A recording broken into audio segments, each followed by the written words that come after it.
ಗುರುರ್ಬ್ರಹ್ಮ ಗುರುರ್ವಿಷ್ಣು ಗುರುರ್ದೇವೋ ಮಹೇಶ್ವರಃ ಗುರು ಸಾಕ್ಷಾತ್ ಪರಬ್ರಹ್ಮ ತಸ್ಮೈ ಶ್ರೀ ಗುರವೇ ನಮಃ.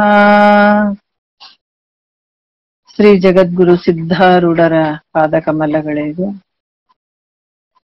ಶ್ರೋತ್ರಿಯ ಬ್ರಹ್ಮನಿಷ್ಠ ಸದ್ಗುರು ಬಸವಾನಂದರ ಪಾದಕಮಲಗಳಿಗೂ, ಅವರ ಪ್ರತಿರೂಪದಂತಹ ನಿಜಗುಣಪ್ಪನವರ ಪಾದಕಮಲಗಳಿಗೂ ನನ್ನ ದೀರ್ಘದಂಡ ಪ್ರಣಾಮಗಳನ್ನ ಸಲ್ಲಿಸುತ್ತಾ, ಎಲ್ಲ ಮಹಾತ್ಮರ ಪಾದಕಮಲಗಳಿಗೂ ನನ್ನ ದೀರ್ಘದಂಡ ಪ್ರಣಾಮಗಳನ್ನ ಸಲ್ಲಿಸುತ್ತಾ, ಮನದಲ್ಲಿ ಸ್ಮರಿಸಿಕೊಳ್ಳುತ್ತಾ, ತಮ್ಮೆಲ್ಲರಿಗೂ ವಂದಿಸುತ್ತಾ, ಇವತ್ತಿನ ನಿಜಗುಣರು ರಚಿಸಿದಂತ ಕೈವಲ್ಯ ಪದ್ಧತಿ,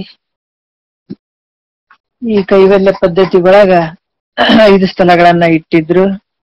ಮುಮುಕ್ಷು ಈ ಒಂದು ಮುಕ್ತಿಯನ್ನ ಪಡ್ಕೊಳ್ಳುವಂತ ಭಾವ ಇದ್ದಂಥವ್ರು, ಜನನ ಮರಣವನ್ನ ಗೆಲ್ಲುವಂಥವ್ರು, ಮಾಯೆಯನ್ನ ಮೀರುವಂಥವ್ರು, ಈ ಭವರೋಗದಿಂದ ಪಾರಾಗುವಂಥವ್ರು, ಈ 5 ಸ್ಥಳಗಳನ್ನ ಮಾಡ್ಕೊಳ್ಬೇಕಾಗ್ತದ. ಪ್ರತಿಯೊಬ್ಬರ ಹತ್ರ ಅಂತಃಕರಣದಲ್ಲಿ ಮಲದೋಷಗಳು ಇರ್ತಾವ. ಮಲ ಮತ್ತೆ ವಿಕ್ಷೇಪ ದೋಷ ಅನ್ನುವಂಥದ್ದು ಆವರಣ ದೋಷ. ಇಲ್ಲಿ ಶಿವಕಾರುಣ್ಯ ಸ್ಥಳ ಮತ್ತೆ ಜೀವ ಸಂಬೋಧನಾ ಸ್ಥಳ ನೀತಿ ಕ್ರಯದಲ್ಲಿ ಮಲದೋಷ ನಿವೃತ್ತಿ ಆಗುವಂಥದ್ದು, ವಿಕ್ಷೇಪ ದೋಷ ಕೂಡ ನಿವೃತ್ತಿ ಆಗುವಂಥದ್ದು. ಇನ್ನೂ ಆಗದೆ ಇದ್ದಾಗ ಯೋಗ ಪ್ರತಿಪಾದನಾ ಸ್ಥಳ ಮಾಡ್ರಿ ಅಂತ ಹೇಳ್ತಾರೆ.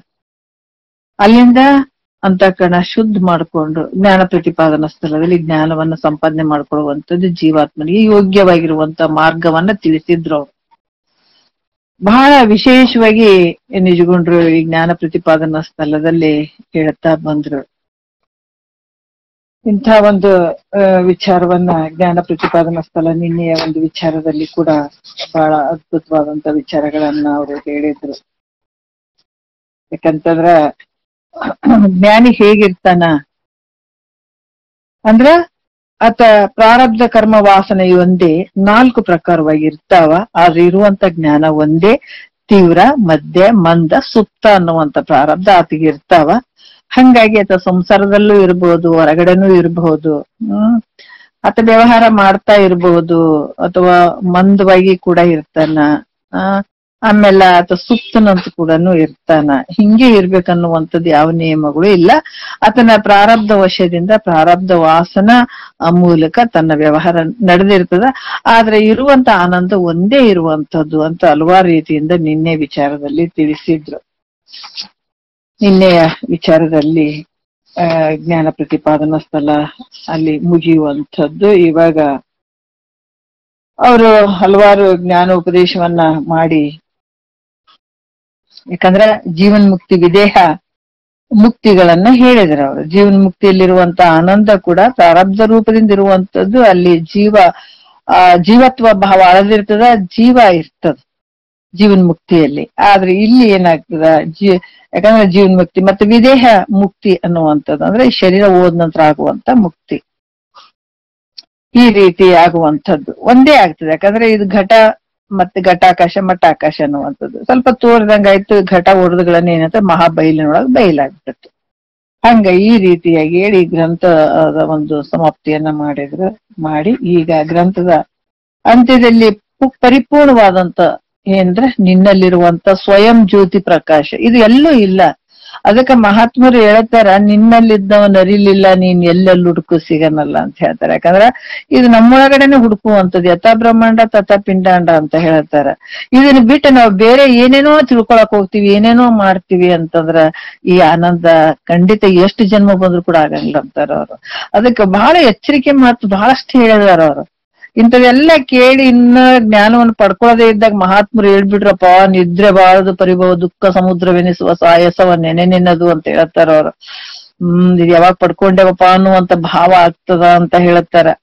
ಯಾಕೆ ಅದೀದು ಮಾಡಿ ಸುಮ್ಮನೆ ಹೇಳ್ತಾರ, ಮಾಡಿ ಅಲ್ಲಿ ಆಯುಷ್ಯವನ್ನ ಕಳ್ಕೊಬಿಡ್ರಪ್ಪ, ಆದ್ರೆ ಜ್ಞಾನವನ್ನೇ ಸಂಪಾದನೆ ಮಾಡ್ಕೊಳ್ರಿ, ಅದಕ್ಕ ಹೇಳುವಂತ ತೋರದೆಯೋ ಸುಖ ತೋರದೆಯೋ, ಬೇರೆ ಬೇರೆ ಭಾವಿಸಿ ಬ್ರಹ್ಮ ಜ್ಞಾನ ಹೊಂದಿದೆ. ಬೇರೆ ಬೇರೆ ಏನ್ ವಿಚಾರ ಮಾಡಿದ್ರು ಕೂಡ ಏನೈತೆ ಇದರಲ್ಲಿ, ನಿನ್ನನ್ನ ನೀ ತಿಳ್ಕೊಳ್ಳದೆ ಇದ್ರ ಯಾವ ಒಂದು ಅಲ್ಲಿ ಆನಂದ ನಿನಗಿಲ್ಲ ಅನ್ನುವಂಥದ್ದನ್ನ ಅವರು ಬಹಳ ಅದ್ಭುತವಾದಂತ ವಿಚಾರಗಳನ್ನ ನಿಜಗೊಂಡ್ರು ಹೇಳಿದಾರ ಅವರು. ಇಲ್ಲಿ ಕೂಡ ಏನ್ ಹೇಳ್ತಾರ, ನಿನ್ನಲ್ಲಿರುವಂತಹ ಸ್ವಯಂ ಜ್ಯೋತಿ ಇದು. ನಾವ್ ಹೇಳ್ತೇವೆ ಉದ್ಭವ ಲಿಂಗಕ್ಕೆ ಬಹಳಷ್ಟು ವ್ಯಾಲ್ಯೂ ಮಾಡ್ತೀವಿ. ಯಾರೋ ಒಬ್ರು ಪ್ರತಿಷ್ಠಾಪನೆ ಮಾಡಿದ್ರೆ ಇಲ್ರಿ ಇವ್ರು ಪ್ರತಿಷ್ಠಾಪನೆ ಮಾಡಿದ್ದದ ಅಂತ ಅನ್ಕೊಳ್ತೀವಿ. ಆದ್ರೆ ಅದೇ ಒಂದು ಉದ್ಭವ ಲಿಂಗ, ಈಗ ಜ್ಯೋತಿರ್ಲಿಂಗ ಅಂತ 12 ಜ್ಯೋತಿರ್ಲಿಂಗ ತಿರುಗಾಡಿದ್ರೆ ನಮಗ್ ಮೋಕ್ಷ ಆಗ್ತದೆ, ನಾನಾ ರೀತಿಯಿಂದ ಹೇಳ್ತಾರ ನೋಡ್ರಿ. ಕೆಲವರು ಬಹಳಷ್ಟು ವಿಚಿತ್ರವಾಗಿ ಮಾತಾಡ್ತಿರ್ತಾರೆ, ಯಾಕಂದ್ರೆ ಅವ್ರಿಗೆ ಪೂರ್ಣ ಜ್ಞಾನ ಇರಂಗಿಲ್ಲ ಮಾತಾಡ್ತಾರೆ, ನಮ್ದೇ ಕರೆಕ್ಟ್ ಅನ್ನುವಂತ ರೀತಿಯಲ್ಲಿ. ಆದ್ರ ಸ್ವಯಂ ಜ್ಯೋತಿ ನಿನ್ನೊಳಗಡೆನೆ ಐತೆ ಅದು ಇರುವಂತದ್ದು. ಯಾಕೆ ಅದಕ್ಕೆ ಆ ಲೌಕಿಕದೊಳಗೆ ಹೆಚ್ಚಿನ ಮಹತ್ವ ಅಲ್ಲಿ ಯಾಕೆ ಕೊಟ್ರು ಅಂದ್ರೆ ಅದು ಅದಕ್ಕೆ ಹೆಚ್ಚಿನ ಮಹತ್ವ ಕೊಡ್ತಾರೆ. ಸ್ವಯಂ ಜ್ಯೋತಿ ಉದ್ಭವ ಆದಂಥದ್ದು ಅನ್ನುವಂಥದ್ದಕ್ಕೆ ಬಹಳ ವಿಶೇಷವಾದಂತ ಅರ್ಥದಲ್ಲಿ ಹೇಳ್ತಾರ ಅವ್ರು. ಆದ್ರ ನಿನ್ನಲ್ಲಿರುವಂಥದ್ದು ಯಾರಾದ್ರೂ ಮಾಡಿ ಇಟ್ಟಾರನ ಆ ಲಿಂಗವನ್ನ, ಅದಕ್ಕೆ ಅವ್ರು ಹೇಳ್ತಾರ ಲಿಂಗ ಪೂಜೆ ಆಗುತ್ತಾ ಅದನ್ನ ಯಾವಾಗ ನೋಡೋ ಈ ಶರೀರದೊಳಗಡೆ ಅದ್ಭುತವಾಗಿ ಕೆಲವೊಂದು ವಿಚಾರದಲ್ಲಿ ಮಹಾತ್ಮರು ಹೇಳ್ತಾರ.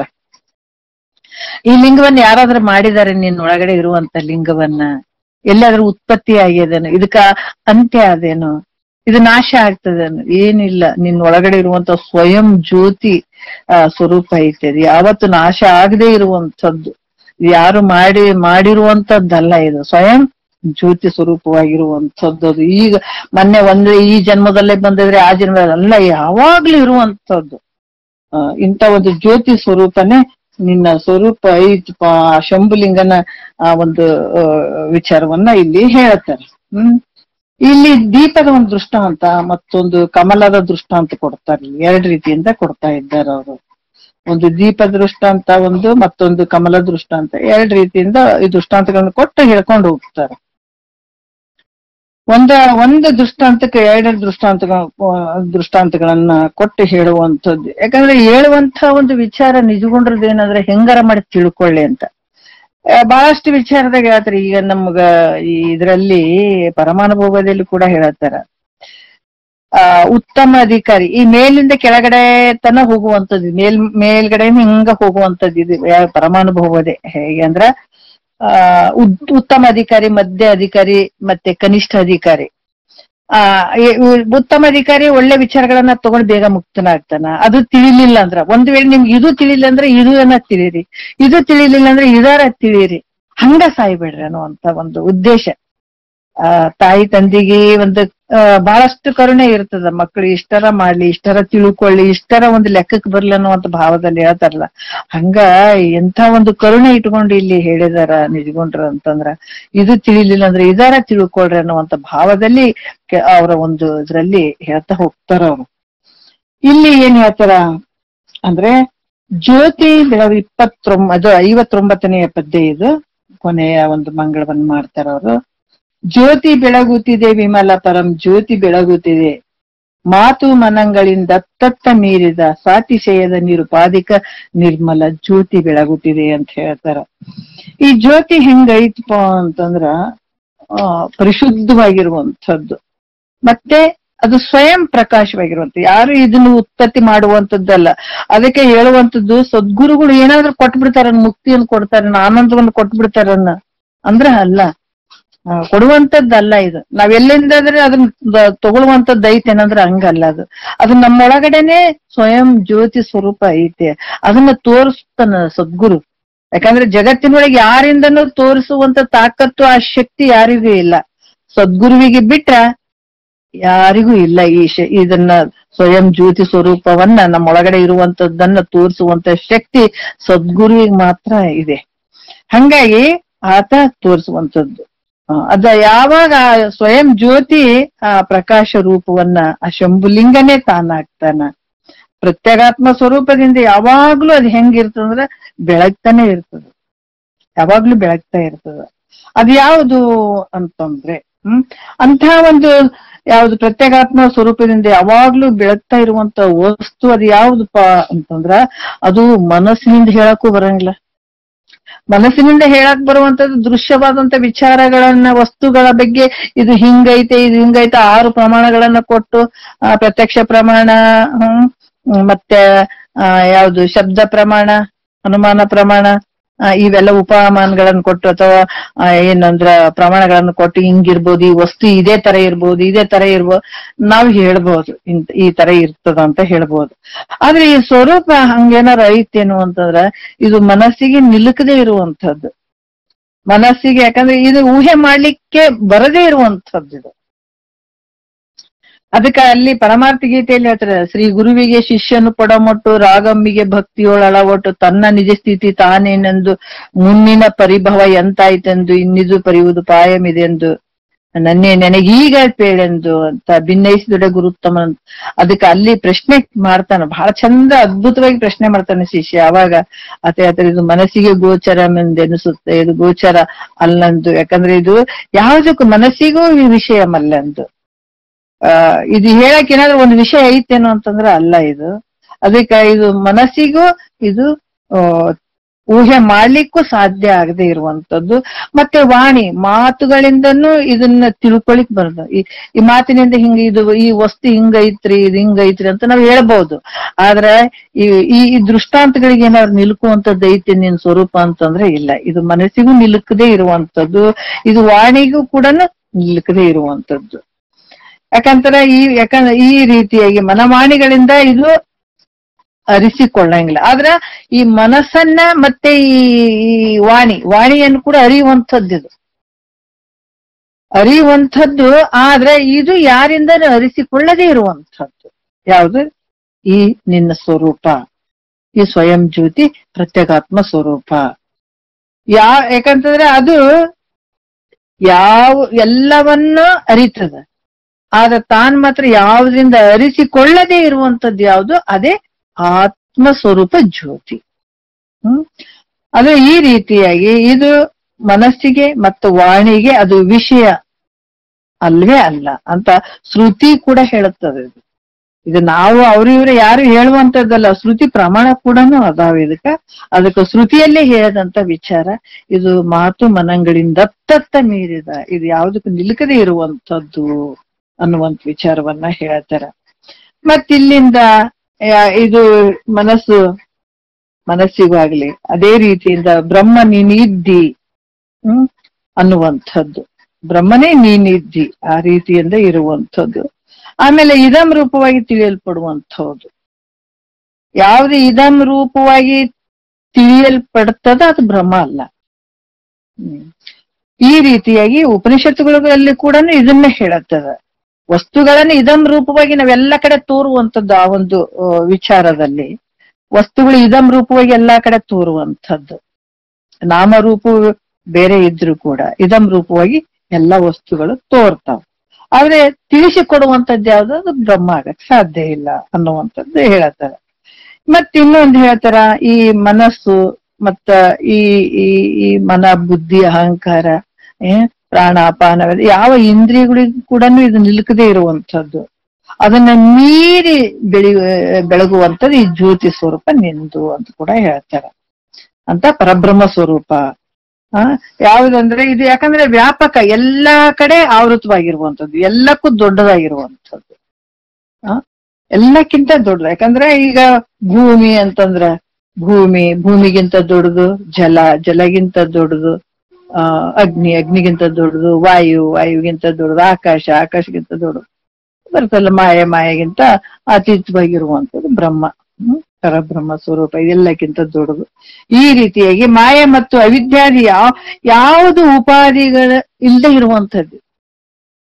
ಈ ಮಾಯ ಅಥವಾ ಅವಿದ್ಯಾದಿ ಯಾವುದೊಂದಾದ್ರೂ ಉಪಾಧಿ ಐತೇನಿದಕ್ಕಂದ್ರೆ ಯಾವುದೇ ಇಲ್ಲ ಇಲ್ಲಿ. ಹಂಗಾಗಿ ಇದು ನಿರುಪಾಧಿಯಾಗಿರುವಂಥದ್ದು, ಯಾವ ಉಪಾಧಿ ಇದಕ್ಕಿಲ್ಲ. ಇಲ್ಲದೆ ಇರುವಂತ ಸತ್ತು ಚಿತ್ತು ನಿತ್ಯ ಆನಂದ ಪರಿಪೂರ್ಣವಾಗಿರುವಂಥದ್ದು.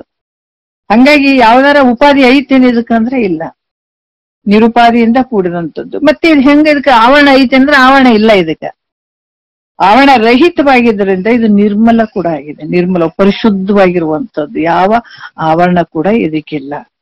ಇಂಥ ಸ್ವಯಂ ಪ್ರಕಾಶ ರೂಪವಾದಂತ ಪ್ರತ್ಯೇಗಾತ್ಮ ಜ್ಯೋತಿಯು ಇದು ಹೆಂಗದಂದ್ರ ಸದಾ ಬೆಳಗ್ತಾ ಇದೆ ನಿನ್ನಲ್ಲಿ. ಅದಕ್ಕ ಈ ರೀತಿ ಇದಕ್ಕ ಹೇಳ್ತಾರೆ. ಯಾಕಂದ್ರೆ ಇದೇ ಜ್ಯೋತಿ ಅನ್ನುವಂತ ಈ ಸ್ವಯಂ ಜ್ಯೋತಿ ಸ್ವರೂಪ ಐತಲ್ಲ, ಇದರಿಂದನೇ ಇದೆಲ್ಲ ಈ ಜಗತ್ತು ಬೆಳಗುವಂಥದ್ದು. ಈ ಶರೀರ ಅನ್ನುವಂಥದ್ದು ಇದು ಜಡವಾಗಿರುವಂಥದ್ದು ನೋಡ್ರಿ. ಇದ್ರ ಶಕ್ತಿಯನ್ನ ಪಡ್ಕೊಂಡಿದ್ ಎಲ್ಲ ವ್ಯವಹಾರ ಮಾಡ್ದಂಗ ಆಗಕತ್ತದ. ಈ ಶರೀರ ಆಗಿರ್ಬೋದು, ಶರೀರಗಳಲ್ಲಿರುವಂತ ಇಂದ್ರಿಯಗಳು, ಜ್ಞಾನೇಂದ್ರಿಯಗಳು, ಕರ್ಮೇಂದ್ರಿಯಗಳು, ಪಂಚವಾಯುಗಳಾಗಿರ್ಬೋದು, ಶಬ್ದಾದಿ ವಿಷಯಗಳಾಗಿರ್ಬೋದು, ಈ ಸೂರ್ಯ ಚಂದ್ರ ದೇವತೆಗಳಾಗಿರುವಂಥದ್ದಾಗಿರ್ಬೋದು, ಇವೆಲ್ಲರೂ ಯಾವ ಒಂದು ಶಕ್ತಿಯಿಂದ ಇದೆಲ್ಲ ವ್ಯವಹಾರ ನಡೆದದ, ಯಾವದ್ರಿಂದ ಈ ಪ್ರಕಾಶತೆಯಿಂದ ಕೂಡಿದವುಗಳಾಗಿದಾವಂತಂದ್ರ ಇದೇ ಸ್ವಯಂ ಜ್ಯೋತಿಯ ಒಂದು ಪ್ರಕಾಶತೆಯಿಂದ ಇವೆಲ್ಲ ಬೆಳಗ್ತಾ ಇದ್ದಾವ ಜಗತ್ತಿನಲ್ಲಿ. ಅದಕ್ಕೆ ಸೂರ್ಯ ಚಂದ್ರ ಬಹಳಷ್ಟು ಅಗ್ನಿ ಇವೆಲ್ಲ ಬಹಳಷ್ಟು ಕಿರಣಗಳಿಂದ ಕೂಡಿದವ ಅಂತಂದ್ರೂ ಕೂಡನು ಆದ್ರ ಜ್ಞಾನ ಸೂರ್ಯ ಅನ್ನುವಂತ ಪ್ರಕಾಶತೆಯಲ್ಲಿ ಒಂದ್ ಸಣ್ಣ ಭಾಗ ಅಂತ ಹೇಳ್ತಾರ. ಅಂದ್ರೆ ಸೂರ್ಯ ಚಂದ್ರರಿಗೂ ಕೂಡ ಈ ಸ್ವರೂಪದ ಒಂದು ಶಕ್ತಿಯಿಂದಲೇ ಅವು ಕೆಲಸ ಮಾಡ್ತಾ ಇದ್ದಾವ ಹೊರತಾಗಿ ಅವಕ್ಕೂ ಸ್ವತಂತ್ರತೆ ಇಲ್ಲ. ಈ ಪ್ರಕಾಶತೆಯಿಂದ ತಗೊಂಡೆ ಅವು ಬೆಳಗ್ತಾ ಇದ್ದಾವ, ನಿನ್ನ ಆಧಾರದಲ್ಲೇ ಇದ್ದಾವ. ಈ ಜ್ಯೋತಿ ಸ್ವರೂಪ ಪ್ರತ್ಯೇಗಾತ್ಮ ಸ್ವರೂಪ ಏನೈತಲ್ಲ ಆ ಆಧಾರದ ಮೇಲೆ ಇಷ್ಟೆಲ್ಲ ಬೆಳಗ್ತಾ ಇದ್ದಾವ ಅನ್ನುವಂಥದ್ದು. ಇದು ಯಾವಾಗ್ಲೂ ಸದಾ ಬೆಳಗುವಂಥದ್ದು ಇದು. ಮತ್ ಇದೇನ್ ಯಾವಾಗಾದ್ರೂ ಆರ್ತದೇನ್ರಿ ಮತ್ತೆ ಯಾರು ಹಸ್ತಾನ್ರಿ ಹಂಗೇನು ಇಲ್ಲ. ಅದಕ್ಕೆ ಈ ಒಂದು ತಾತ್ಪರ್ಯದಲ್ಲೇ ಎಲ್ಲ ಗುಡಿ ಗುಂಡಾರದ ಕೆಲವೊಂದು ಏನು ನಂದಾದೀಪ ಅಂತ ಹೇಳ್ತಾರಲ್ಲ, ಇದು ಸ್ವಲ್ಪ ಹಿಂದಿನ ಉದ್ದೇಶ ಸಲುವಾಗಿ ಹೇಳ್ತಾರೆ. ಅದು ನಂದಾದೀಪ ಎಲ್ಲ ನಿನ್ನೊಳಗ ಐತದ, ಆರದೇ ಇರುವಂತದ್ದು. ನಂದಾದೀಪ ಅಂದ್ರೆ ಅದು ನಂದದೇ ಇಲ್ಲ, ಯಾವಾಗ್ಲೂ ಉರಿಯುವಂತದ್ದು ಅಂತ ಹೇಳ್ತಾರಲ್ಲ, ಹೆಂಗ ನಿನ್ನಲ್ಲಿ ಇರುವಂತದ್ದು ಇದು ನಂದಾದೀಪ ಅಂದ್ರ ಸ್ವಯಂ ಜ್ಯೋತಿ ಸ್ವರೂಪ ಯಾವಾಗ್ಲೂ ಬೆಳಗ್ತಾ ಇದೆ ಅಂತ ವಿಚಾರವಲ್ಲ ಹೇಳ್ತಾರ ಅವರು. ಒಂದನೇ ನುಡಿಯಲ್ಲಿ ಹೇಳ್ತಾರ. ಮತ್ತೆ ಈಗ ಒಂದು ಸ್ವಲ್ಪ ಕೆಲವು ದೃಷ್ಟಾಂತಗಳನ್ನ ಕೊಟ್ಟು ಹೇಳ್ತಾರ. ಏನ್ ಹೇಳ್ತಾರ, ಶಿವಧರ್ಮ ನಾಳವೆಂತೆಂಬ ಕಂಬದ ಮೇಲೆ ಸುವಿವೇಕ ಹೃದಯಾಬ್ಜ ಪಣತೆಯೋಳು ಸವೇದ ಸದ್ಭಕ್ತಿ ರಸ ತೈಲ ತೀವಿದ ಪ್ರವಿಮಲ ಕಳೆ ಎಂಬ ಒತ್ತಿ ಹಿಡಿದು ದಿವ್ಯ ಅಂತನ್ನುವಂಥದ್ದು ಇಲ್ಲಿ ಹೇಳ್ತಾರ. ಇಲ್ಲಿ ಹೇಳುವಂಥದ್ದು ಏನಂದ್ರ ಶಿವಧರ್ಮ ನಾಳವೆಂತೆಂಬ ಕಂಬದ ಮೇಲೆ ಅನ್ನುವಂಥ ವಿಚಾರವನ್ನ ಇಲ್ಲಿ ಹೇಳ್ತಾರ. ಯಾಕಂತಂದ್ರ ಈ ಆತ್ಮ ಜ್ಯೋತಿ ಸ್ವಯಂ ಪ್ರಕಾಶ ರೂಪ ಆತ್ಮ ಜ್ಯೋತಿಗೆ ಶಿವಜ್ಞಾನ ಅನ್ನುವಂತ ಒಂದು ಕಂಬ ಆಗ್ಯದ ಅಂತ ಅದ್ರ ದೃಷ್ಟಾಂತ ಕೊಟ್ಟು ಹೇಳ್ತಾರೆ. ಈ ಶಿವನ ಧರ್ಮ ಅಥವಾ ಶಿವಜ್ಞಾನ, ಶಿವ ಧರ್ಮ ಅನ್ನುವಂತ ಎರಡು ರೀತಿಯಿಂದ ಕಂಬ ಆಗ್ಯದ ಅಂತ ಕೂಡ ಜ್ಞಾನಿಗಳು ಹೇಳ್ತಾರೆ. ಒಂದು ಶಿವನ ಒಂದು ಧರ್ಮ ಅನ್ನುವಂಥದ್ದು ಒಂದು ಪುಣ್ಯ ಅಂತ ಅನ್ಕೊಳ್ಬಹುದು, ಇನ್ನೊಂದು ಜ್ಞಾನ ಅಂತ ಕೂಡ ಅನ್ಕೊಳ್ಬೇಕಾಗ್ತದೆ. ಇಂಥ ಒಂದು ಸ್ವಯಂ ಪ್ರಕಾಶ ರೂಪ ಆತ್ಮಜ್ಯೋತಿಗೆ ಶಿವಜ್ಞಾನವು ಕಂಬ ಆಗ್ಯದ. ಆಮೇಲೆ ಕಮಲಕ್ಕ ಏನು ಕಂಬ, ಕಮಲದ ಹೂ ಏನ್ ಕಮಲದ ಒಂದು ಇದಕ್ಕ ಏನಿರ್ತದಂದ್ರ ಈ ನಾಳ ಒಂದು ಶಿವಧರ್ಮ ನಾಳವೆಂತೆಂಬ ಕಂಬದ ಮೇಲೆ ಅಂತ ಹೇಳ್ತಾರ ಅವ್ರು. ನಾಳ ಅಂತಂದ್ರೆ ಒಂದು ದಂಟು, ಹಿಂಗ ಉದ್ದ ಕಮಲದ ಹೂವಿಗೆ ಈ ಮಧ್ಯೆ ಏನಿರುತ್ತೆ ಒಂದು ನಾಳ ಇರ್ತದೆ, ಅದು ದಂಟು ಅಂದ್ರೆ ಅದು ಕಂಬ ಆಗ್ಯದ. ಅದು ಕಮಲಕ್ಕೆ ನಾಳ ಅನ್ನುವಂಥ ದಂಟ ಆಗಿರುವಂಥದ್ದು. ಈ ದೀಪಕ್ಕೆ ಆಶ್ರಯ ಯಾವುದು ಅಂದ್ರೆ ಈ ಶಿವಧರ್ಮ ಅನ್ನುವಂಥದ್ದು. ಈ ರೀತಿಯಾಗಿ ಈ ದೀಪಕ್ಕೆ ಆಶ್ರಯವಾಗಿರುವಂತದ್ದು ಆ ದಂಟು ಯಾವ ರೀತಿ ಕಮಲಕ್ಕ ದಂಟು ಆಶ್ರಯ ಹೆಂಗಾಗ್ಯದ ಅದೇ ರೀತಿ ಕೂಡ ದೀಪಕ್ಕೆ ಆಶ್ರಯವಾಗಿರುವಂತದ್ದು ಇದು ಕಂಬ ಶಿವಧರ್ಮ. ಈ ಜ್ಯೋತಿ ಯಾವ್ದು ಸ್ವಯಂ ಪ್ರಕಾಶ ರೂಪ ಆತ್ಮಜ್ಯೋತಿಗೆ ಶಿವ ಜ್ಞಾನ ಒಂದು ಕಂಬ ಆಗಿದೆ ಅನ್ನುವಂಥದ್ದು ಹೇಳ್ತಾರೆ. ಅಂದ್ರೆ ಈ ಕಂಬದ ಮೇಲೆ ದೀಪ ಇರುವಂಥದ್ದು ಯಾವ ರೀತಿ ಅನ್ನುವಂಥದ್ದು ಹೇಳ್ತಾರ. ನಾಳಿನ ಮೇಲೆ ಆ ದಂಟಿನ ಮೇಲೆ ಆ ಕಮಲವು ಹೆಂಗೆ ಇರ್ತದ ಅದ್ರಂಗ ಇಲ್ಲಿ ಕೂಡ ಅನೇಕ ಜನ್ಮಗಳಲ್ಲಿ ಮಾಡಿದಂತಹ ಏನ್ ಹೇಳ್ತಾರ ಸುವಿವೇಕ ಹೃದಯಾಬ್ಜ ಪಣತೆಯೋಳು ಅಂದ್ರೆ ಅನೇಕ ಜನ್ಮಗಳಲ್ಲಿ ಮಾಡಿದಂತ ಒಂದು ನಿಷ್ಕಾಮ ಕರ್ಮ ಮತ್ತೆ ಉಪಾಸನೆಗಳು, ಅದರಿಂದ ಏನಾಗಿರ್ತದ ಅಂತಃಕರಣ ಪರಿಶುದ್ಧ ಆಗಿರ್ತದೆ. ಪರಿಶುದ್ಧ ಆದಂತ ಅಂತಃಕರಣದಲ್ಲಿ ಮಾತ್ರ ಇದು ಸುವಿವೇಕ ಉದಯ ಆಗ್ತದೆ. ಈ ಸುವಿವೇಕ ಅಂತಂದ್ರೆ ಏನಂದ್ರ ಆತ್ಮ ಯಾವುದು ಅನಾತ್ಮ ಯಾವುದು ಅನ್ನುವಂತ ಭಾವ ಬರುವಂತದ್ದು ಮನಸ್ಸಿನಲ್ಲಿ. ಎಷ್ಟು ಸೂಕ್ಷ್ಮತೆ ಆದ ಅಂತಂದ್ರ ಅದಕ್ಕೆ ಹೇಳ್ತಾರೆ, ನಾವು ಬಾಹ್ಯದಲ್ಲಿ ಸಂಪತ್ತು ನೋಡ್ತೀವಿ ಆದ್ರೆ ಅಂತರಂಗದ ಸಂಪತ್ತಿದು ಹೊರಗಡೆ ಸಂಪತ್ತು ಅಂತ ಹೇಳ್ತೀವಿ, ಆದ್ರ ಹೊರಗಡೆ ಕೂಡ ಪುಣ್ಯದ ಫಲದಿಂದ ಸಂಪತ್ತು ಸಿಗ್ತದ. ಒಳಗಡೆ ನಮ್ಮ ಭಾವನೆಯಲ್ಲಿ ಸುವಿವೇಕ ಜಾಗ್ರ ಆಗುವಂಥದ್ದು, ಸುವಿವೇಕ ನಮ್ಮಲ್ಲಿ ಉದಯ ಆಗುವಂಥದ್ದು ಕೂಡ ಇದನ್ನು ಪುಣ್ಯದ ಫಲನೇ. ಅದು ಯಾಕಂದ್ರೆ ಆ ಪುಣ್ಯದ ಫಲ ನಾಶ ಆಗ್ತದ, ಈ ಪುಣ್ಯದ ಫಲ ಯಾವಾಗ್ಲೂ ಇರುವಂಥದ್ದು. ಈ ಪುಣ್ಯದ ಫಲದಿಂದ ಆದಂತ ನಮಗೆ ಜ್ಞಾನ ಯಾವಾಗ್ಲೂ ಇರುವಂಥದ್ದು, ಬೆಳಗುವಂಥದ್ದು. ಅದಕ್ಕಾಗಿ ಇದು ಬಹಳ ಶ್ರೇಷ್ಠದಿಂದ ಕೂಡಿದಂಥದ್ದು. ಇದು ಬಹಳ ಜನ್ಮಗಳು, ಇದು ಒಂದೇ ಜನ್ಮದಾಗ ಮಾಡಿದಂಥದ್ದು ಫಲ ಅಲ್ಲ. ಇದು ಜನ್ಮ ಜನ್ಮಾಂತರಗಳಲ್ಲಿ ಮಾಡಿದಂತ ನಿಷ್ಕಾಮ ಮತ್ತೆ ನಿಷ್ಕಾಮದ ಒಂದು ಕರ್ಮ ಉಪಾಸನೆಗಳಿಂದ ಏನಾಗ್ತದೆ ಒಂದು ನಾವು ಅರ್ಥ ಮಾಡ್ಕೊಳ್ಬೇಕು. ಹಿಂದೆ ಕೂಡ ಹಲವಾರು ರೀತಿಯಿಂದ ಹೇಳ್ಕೊಂಡ್ ಬಂದಿದಾರ. ಈ ನಿಷ್ಕಾಮ ಪುಣ್ಯ ಮತ್ತೆ ಈ ಕರ್ಮ ಮತ್ತು ಉಪಾಸನೆಗಳಿಂದ ಏನಾಗ್ತದೆ, ಪರಿಶುದ್ಧವಾದ ಅಂತಃಕರಣ ಆಗ್ತದೆ. ಆ ಪರಿಶುದ್ಧವಾದ ಅಂತಃಕರಣದಲ್ಲೇ ಈ ಸುವಿವೇಕ ಅನ್ನುವಂಥದ್ದು ಅಲ್ಲಿ ಹೊಳಿತದೆ. ಅಂದ್ರ ಪರಿಪಕ್ವವಾದಂತ ಶುದ್ಧ ಅಂತಃಕರಣದಲ್ಲೇ ಈ ಶಿವಧರ್ಮ ಇರ್ತದಲ್ಲಿ, ಅಲ್ಲೇ ಆಗುವಂಥದ್ದು. ಹಂಗಾಗಿ ಇದು ಹೆಂಗಾಗ್ತದ, ಈ ಶಿವಧರ್ಮ ಅನ್ನುವಂಥದ್ದು ಅದು ಅದಕ್ಕೆ ಹೇಳಿದಾರೆ ಈ ಶಿವಧರ್ಮ ಅನ್ನುವಂಥದ್ದು, ಈ ಜ್ಞಾನ ಅನ್ನುವಂಥದ್ದು ಇನ್ನೊಂದು ರೀತಿ ನೋಡಿದ್ರೆ ಅದು ಪುಣ್ಯದ ಒಂದು ನಿಷ್ಕಾಮ ಪುಣ್ಯದ ಫಲ ಅಂತ ಕೂಡ ಹೇಳ್ತಾರೆ. ಅದು ಒಂದು ಎರಡು ರೀತಿಯಿಂದ ಕೂಡ ತಗೊಳ್ತಾರಲ್ಲಿ. ಇದು ಆತ್ಮ ಜ್ಯೋತಿಗೆ ಕಂಬ ಆಗ್ಯದ. ಇದು ಹೆಂಗದ ಅಂತಂದ್ರ ಈ ಶುದ್ಧಾಂತಕರಣದಲ್ಲಿ ಶಿವಧರ್ಮ ಅನ್ನುವಂಥದ್ದು ಆತ್ಮ ಜ್ಯೋತಿಗೆ ಕಂಬ ಆಗಿರುವಂಥದ್ದು. ಇಂಥ ಕಂಬದ ಮೇಲೆ ನೋಡ್ರಿ ಯಾವ ರೀತಿ ಅಂತಂದ್ರ ಹೃದಯಾಬ್ಜ ಪಣತೆಗಳು, ಸುವಿವೇಕ ಹೃದಯಾಬ್ಜ ಪಣತೆಗಳು ಅಂತಂದ್ರ ಸುವಿವೇಕ ಮಾಮೂಲಿ ಮಾಡುವಂತ ವಿಚಾರಗಳು ಬರೇ ವಿಚಾರಗಳು ಆಗ್ತವೆ. ಸುವಿವೇಕ ಅಂಗ್ಲ ಬರೇ ವಿವೇಕದಿಂದ ಮಾಡಿದಂತ ಕೆಲಸಗಳಾಗ್ತಾವ. ಸುವಿವೇಕ ಅಂದ್ರೆ ಆತ್ಮ ಯಾವುದು ಅನಾತ್ಮ ಯಾವುದು ಅನ್ನುವಂಥದ್ದು ಬೇರ್ಪಡಿಸುವಂಥದ್ದು. ಇದು ಅನಾತ್ಮವಾಗಿರುವಂಥದ್ದು, ಇದು ಆತ್ಮವಾಗಿರುವಂಥದ್ದು. ಯಾಕಂದ್ರೆ ಆತ್ಮನಲ್ಲಿ ಅನಾತ್ಮ ಭಾವವನ್ನ ಮಾಡ್ಕೊಂಡು ಇಲ್ಲಿ ನಾವು ಗೊಂದಲಕ್ಕೆ ಬಿದ್ದಿದೀವಿ. ಇಲ್ಲಿ ಯಾಕೆ ನಮ್ಗೆ ಇಷ್ಟು ಗದ್ದಲಾಗ್ಯದ, ಯಾಕೆ ದುಃಖ ಆಗ್ಯದ ಅಂದ್ರೆ ಆತ್ಮನಲ್ಲಿ ಅನಾತ್ಮ ಭಾವ ಮಾಡಿದೀವ, ಅನಾತ್ಮದಲ್ಲಿ ಆತ್ಮ ಭಾವ ಮಾಡಿದೀವಿ. ಇವಾಗಿಂತ ಟೈಮ್ ಬಂತು ಯಾವದಕ್ಕೆ ಅಂತಂದ್ರೆ ನಿಷ್ಕಾಮ ಕರ್ಮದ ಪುಣ್ಯದ ಫಲವಾಗಿ ಇವಾಗ ಏನಾಗಿದೆ ಅಂತಃಕರಣದಲ್ಲಿ ತಿಳಿಯುವಂತ ಒಂದು ಸಮಯ ಬಂದದ್ದು.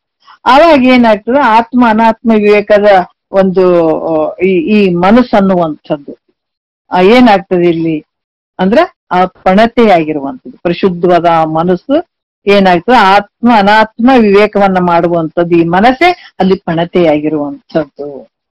ಯಾಕಂದ್ರೆ ಇಲ್ಲಿ ಕೂಡ ನಾಳದ ಮೇಲೆ ಪಣತೆ ಸದೃಶವಾದದ್ದು ಕಮಲ, ಅಲ್ಲಿ ಕಮಲದ್ದು ಮತ್ತೆ ಎರಡರ ದೃಷ್ಟಾಂತ ಕೊಡ್ತಾ ಇದ್ದಾರೆ. ಈ ರೀತಿ ಕಂಬದ ಮೇಲೆ ಪಣತೆ ಇರ್ತದಲ್ಲ, ಕಂಬದ ಮೇಲೆ ಪಣತೆ ಇರುವಂಥದ್ದು ಅರ್ಥಾತ್ ಕಂಬದ ಮೇಲೆ ಪಣತೆ ಇರುವಂಥದ್ದು, ನಾಳದ ಮೇಲೆ ಕಮಲ ಇರುವಂಥದ್ದು. ಈ ರೀತಿಯಾಗಿ ಸುವಿವೇಕದಿಂದ ಕೂಡಿದಂತ ಹೃದಯ ಆತ್ಮ ಜ್ಯೋತಿಗೆ ಪಣತೆಯಾಗಿರುವಂಥದ್ದು ನೋಡ್ರಿ. ಈ ರೀತಿಯಾಗಿ ಹೇಳುವಂಥದ್ದು. ಮತ್ತೆ ವಿವೇಕದಿಂದ ಕೂಡಿದಂತ ಮನಸ್ಸನ್ನುವಂತ ಪಣತೆ ಇಲ್ಲೇನಾಗಿರ್ತದ, ಅದು ಸದ್ಭಕ್ತಿಯಿಂದ ತುಂಬಿರ್ತದ. ಅದೇನಾಗ್ತದ, ಸದ್ಭಕ್ತಿ ಅದು ಹೆಂಗಿರ್ತದ ಅಂದ್ರೆ ಸವೇದ ಸದ್ಭಕ್ತಿ ಅಂತ ಹೇಳ್ತಾರೆ. ಆ ಸದ್ಭಕ್ತಿ ಅಂದ್ರ ಈ ಅನನ್ಯ ಒಂದು ಪ್ರೇಮದಿಂದ ಕೂಡಿದಂಥದ್ದು. ಆ ಭಕ್ತಿ ಅನ್ನುವಂಥದ್ದು ಅಂದ್ರ ಅದಕ್ಕೆ ಹೇಳ್ತಾರ ಅದು ಸದ್ಭಕ್ತಿ ಅಂತ ಹೇಳ್ತಾರ. ಅದು ದಿವ್ಯ ಪ್ರೇಮದಿಂದ ಕೂಡಿದಂಥದ್ದು, ಆ ಭಕ್ತಿಯಿಂದ ಕೂಡಿದಂಥದ್ದು. ಇದು ಏನಾಗ್ತದಂದ್ರ ಇಲ್ಲಿ ಸದ್ಭಕ್ತಿಯಿಂದ ತುಂಬಿರ್ತದ. ವಿವೇಕಯುಕ್ತ ಮನಸ್ಸನ್ನುವಂತ ಪಣತಿಯು ಸದ್ಭಕ್ತಿಯಿಂದ ತುಂಬಿರ್ತದ. ಅಂದ್ರ ಕಮಲ ಆ ರಸದಿಂದ ಹೆಂಗ್ ತುಂಬಿರ್ತದ ಅದೇ ರೀತಿ ಕೂಡ ಇದು ಸದ್ಭಕ್ತಿ ಅನ್ನುವಂತ ಎಣ್ಣೆಯಿಂದ ಆ ಪಣತೆ ತುಂಬಿರ್ತದ. ಅದು ಮಾಮೂಲಿ ಹಾಕಿದಂತ ಎಣ್ಣೆ ಬತ್ತಿ ಹೋಗ್ಬಿಡ್ತದ, ಎಣ್ಣೆ ಇರೋವರೆಗೂ ದೀಪ ಉರಿತದಂತಾರಲ್ಲ ಹಂಗ. ಇದು ಹಂಗಲ್ಲ, ಇದು ಸದ್ಭಕ್ತಿ ಅನ್ನುವಂತ ಸವೇದ ಸದ್ಭಕ್ತಿ ಅಂತ ಹೇಳ್ತಾರ. ಯಾವತ್ತೂ ಆ ಭಕ್ತಿ ಅನ್ನುವಂಥದ್ದು ಸದ್ಭಕ್ತಿ ಅನ್ನುವಂಥದ್ದು ನಾಶ ಆಗದೆ ಇರುವಂಥದ್ದು, ಸವೇದೇ ಇರುವಂತ ಸದ್ಭಕ್ತಿ.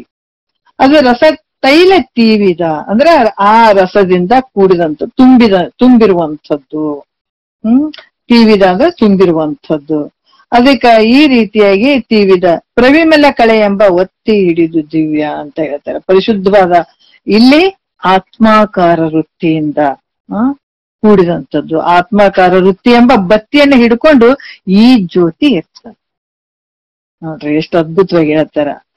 ಆತ್ಮಾಕಾರ ವೃತ್ತಿ ಎಂಬ ಬತ್ತಿಯನ್ನ ಹಿಡ್ಕೊಂಡು ಈ ಜ್ಯೋತಿ ಇರ್ತದ. ಅಂದ್ರ ಬತ್ತಿಯನ್ನು ಹಿಡಿದು ದೀಪ ಹೆಂಗಾಗ್ತದ, ಪ್ರಕಾಶಮಾನತೆಯಿಂದ ಕೂಡಿರ್ತದ. ಆತ್ಮಾಕಾರ ವೃತ್ತಿ ಅಲ್ಲಿ ಇರ್ತದ. ಇದ್ದಾಗ ಅದೇನಾಗ್ತದ, ಆ ಬತ್ತಿಯನ್ನ ಹಿಡ್ಕೊಂಡು ಆತ್ಮಾಕಾರ ವೃತ್ತಿ ಎಂಬ ಬತ್ತಿಯನ್ನ ಹಿಡ್ಕೊಂಡು ಜ್ಯೋತಿ ಇರ್ತದ. ಅದಕ್ಕ ಈ ಬತ್ತಿಯನ್ನು ಹಿಡಿದ ದೀಪವು ಯಾವಾಗ್ಲೂ ಪ್ರಕಾಶಮಾನತೆಯಿಂದ ಕೂಡಿರ್ತದ. ಇಲ್ಲಿ ಕೂಡ ಕೇಸರಿಗಳಿಂದ ಕಮಲವು ಶೋಭಾಯಮಾನವಾಗಿರ್ತದೆ. ಅಂದ್ರೆ ಆ ದಳಗಳಿಂದ ಕೂಡಿದಂತ ಈ ಕಮಲದವು ಬಹಳಷ್ಟು ಶೋಭಾಯಮಾನವಾಗಿ ಬಹಳ ಮನೋಹರವಾಗಿ ಕಾಣಿಸ್ತಿರ್ತದೆ. ಇವುಗಳಂತೆ ಆತ್ಮ ಅನಾತ್ಮ ರೀತಿಯಿಂದ ಕೂಡಿದಂತ ಆಮೇಲೆ ಈ ವಿವೇಕದಿಂದ ಅನಾತ್ಮಗಳಾದಂತ ದೇಹಗಳನ್ನ ಬೇರ್ಪಡಿಸುವಂಥದ್ದು. ಅದಕ್ಕೆ ಈಗ ಅಂತ ಸಮಯ ಬಂದಿರ್ತದಲ್ಲ, ಈಗ ಅನಾತ್ಮವಾಗಿರುವಂತ ಒಂದು ದೇಹಾದಿಗಳನ್ನ ಬೇರ್ಪಡಿಸುವಂಥದ್ದು ಯಾವುದು? ಯಾಕಂದ್ರೆ ಈ ಶರೀರ, ಇಂದ್ರಿಯಗಳು ಯಾವುದರಿಂದ? ವಿವೇಕದಿಂದ, ಸುವಿವೇಕ ಅಂತ ಕೂಡ ಹೇಳ್ತಾರೆ. ಇದರಿಂದ ಏನಾಗ್ತದ, ಅನಾತ್ಮಗಳಾದಂತ ದೇಹಾದಿಗಳು ಇವೆಲ್ಲ ಅನಾತ್ಮದಿಂದ ಕೂಡಿದಂತವು. ಶರೀರಗಳು, ಇಂದ್ರಿಯಗಳು, ಇವೇನು ಜ್ಞಾನೇಂದ್ರಿಯಗಳು, ಕರ್ಮೇಂದ್ರಿಯಗಳು ಇವೆಲ್ಲನ್ನ ಬೇರ್ಪಡಿಸುವಂಥದ್ದು. ಈ ಮನಸ್ಸು, ಬುದ್ಧಿ, ಚಿತ್ತು ಇವೆಲ್ಲ ನಮ್ಮಿಂದ ಅರಿಸಿಕೊಳ್ತಾವ. ಹಂಗಾಗಿಬಿಟ್ಟು ಯಾವ ಅರಿಸಿಕೊಳ್ತಾವ ನಮ್ಮಿಂದ ಅವು ಆತ್ಮಗಕ್ ಸಾಧ್ಯ ಇಲ್ಲ. ಯಾವ ವಸ್ತುಗಳನ್ನ ನಾವು ಅರಿತೀವಿ, ಅರಿಯುವಂಥದ್ದು ನಿನ್ನ ಸ್ವರೂಪ ಅದ. ಅರಿಸಿಕೊಳ್ಳುವಂಥದ್ದು ಅದು ಯಾವಾಗ್ಲೂ ನಿತ್ಯವಾಗಿರುವಂಥದ್ದು, ಅರಿಸಿಕೊಳ್ಳುವಂಥದ್ದು ಅವೆಲ್ಲ ಬೇರ್ಪಡಿಸುವಂಥದ್ದು. ದ್ರೇಯತ್ರಯದ ದೃಷ್ಟ ಪಂಚಕೋಶ ವಿಲಕ್ಷಣ. ಯಾಕಂದ್ರೆ ಈ ಮೂರು ಶರೀರ ಸೂಕ್ಷ್ಮ, ಯಾವುದು? ಸ್ಥೂಲ, ಸೂಕ್ಷ್ಮ, ಕಾರಣ ಶರೀರಕ್ಕ ಈ ದೇಹತ್ರಯದ ದೃಷ್ಟ ಅಂದ್ರೆ ಈ ಮೂರು ಶರೀರಕ್ಕ ಸಾಕ್ಷಿ ರೂಪವಾಗಿರುವಂಥವನು.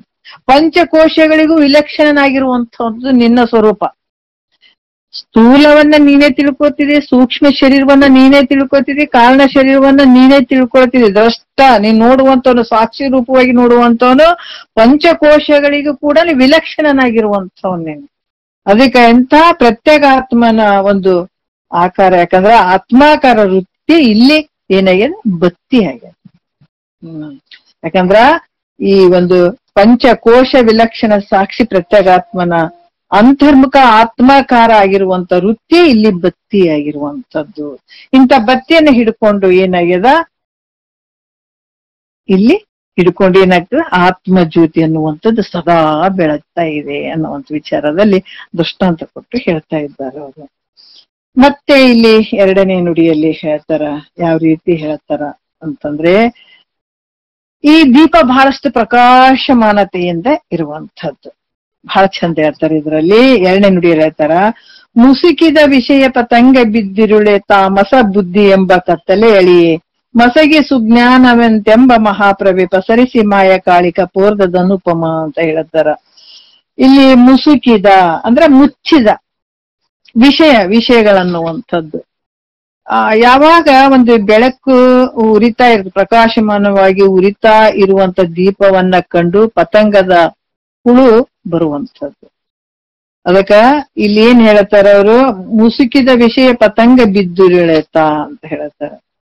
ಆ ಉರಿಯುವ ಒಂದು ಬೆಳಕಿನೆಡೆಗೆ ಪತಂಗ ಅನ್ನುವಂತ ಹುಳು ಬಂದು ಅಲ್ಲಿ ಬೀಳುವಂಥದ್ದು. ಯಾಕಂದ್ರೆ ನಾವು ಮಳೆಗಾಲದಾಗ ಅಲ್ಲಿ ನೋಡ್ತೀವಿ, ದೀಪ ಹಚ್ಚಿದಾಗ ಅಥವಾ ನಾವು ಲೈಟಿನ ಬೆಳಕು ಬಂದಾಗ ಪತಂಗದ ಹುಳುಗಳು ಬಂದು ಆ ಬೆಳಕಿಗೆ ಮರಳಾಗಿ ಅಲ್ಲೇ ಸತ್ಕೊಂಡು ಹೋಗ್ಬಿಟ್ಟಿರ್ತಾವ, ಬಿದ್ದು ಹೋಗಿರ್ತಾವ ದೀಪದ ಹುಳುಗಳು. ಅವ್ರ ರೆಕ್ಕೆಗಳಿಂದ ಮುಟ್ಟಿ ಅದಕ್ಕ ಆ ದೀಪದ ಒಂದು ದೀಪಕ್ಕೆ ಮರಳಾಗ ಅಲ್ಲಿ ಹೋಗಿ ಅವ್ ಸತ್ತು ಬಿಡ್ತಾವ. ಇದ್ರಂಗ ಕಮಲದ ಮಕರಂದವನ್ನ ಇರುವಂತಹ ಈ ಭೃಂಗದ ಹುಳುಗಳು ಅವು ಬಂದು ಕಮಲದಲ್ಲಿ ಸೇರಿ ಅದು ಯಾಕಂತಂದ್ರ ಅದ್ರ ವಾಸನೆಯನ್ನ ಹೀರ್ಕೊಳ್ಳಿಕ್ಕೆ ಪ್ರಯತ್ನ ಮಾಡ್ತದ, ಹೀರ್ಕೊಳ್ತಾ ಇರ್ತದ. ಆ ಭೃಂಗದ ಹುಳು ಎಷ್ಟು ಒಂದು ಶಕ್ತಿಯುತವಾಗಿರ್ತಂದ್ರ ದಪ್ಪ ದಪ್ಪ ಕಟ್ಟಿಗೆಗಳನ್ನ ಕೊರಿಯುವಂತ ಶಕ್ತಿ ಕೂಡ ಇರ್ತದ ಅದಕ್ಕೆ. ಆದ್ರ ಅದಕ್ಕೆ ಒಂದಕ್ಕೆ ಮರಳಾಗ್ತದ, ಕಮಲದ ಹೂವಿಗೆ ಮರಳಾಗಿ ಬಂದು ಆ ಸುಗಂಧವನ್ನ ಹೀರ್ಲಿಕ್ಕೆ ಅದು ಕೂತ್ಕೊಂಡ್ಬಿಡ್ತದ. ಅದಕ್ಕ ಹೋಗಕ್ ಮನಸ್ಸೇ ಬರಂಗಿಲ್ಲ ನೋಡ್ರಿ, ಅದ್ರಲ್ಲೇ ಕೂತ್ಕೊಂಡು ಅದ್ರಲ್ಲೇ ಮಗ್ನ ಆಗಿಬಿಡ್ತದ. ಆಗ ಯಾವಾಗ ಸೂರ್ಯ ಮುಳುಗಕ್ ಶುರು ಮಾಡ್ತಾನ ಅವಾಗ ಕಮಲದ ಹೂವಿನ ದಳಗಳು ಏನತ್ತಾವ್ ಹಿಂಗ ಮುದುಡ್ಕೋತಾವ್.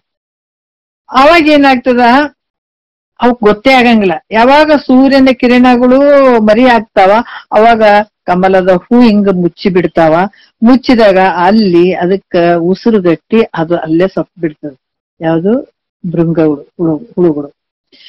ಯಾಕಂದ್ರ ಇದು ಏನಾಗ್ತದ ಅಂತರ ಮೋಹದಿಂದ ಅದನ್ನ ಈ ಕೊರ್ದು ಬಿಟ್ಟು ನಾನು ಪಾರಾಗ್ಬೇಕನ್ನುವಂತ ಭಾವ ಬರಂಗಿಲ್ಲ. ಅಲ್ಲೇ ಒದ್ದಾಡಿ ಅಲ್ಲಿ ಸತ್ತೋಗ್ಬಿಡ್ತದೆ. ಈ ರೀತಿ ಭೃಂಗಗಳು ಅದರಲ್ಲಿ ಬಿದ್ದು ಸತ್ತೋಗ್ಬಿಡ್ತದೆ ಆದ್ರೆ ಹೂವಿನಲ್ಲಿ. ಈ ಎರಡು ದೃಷ್ಟಾಂತಗಳಂತೆ ಈ ದೃಷ್ಟಾಂತಗಳನ್ನು ಕೊಟ್ಟು ಹೇಳ್ತಾ ಇದ್ದಾರ. ನಿನ್ನ ಜ್ಯೋತಿ ಹೆಂಗೈತೆ? ಪ್ರಕಾಶಮಾನವಾಗಿರುವಂಥದ್ದು.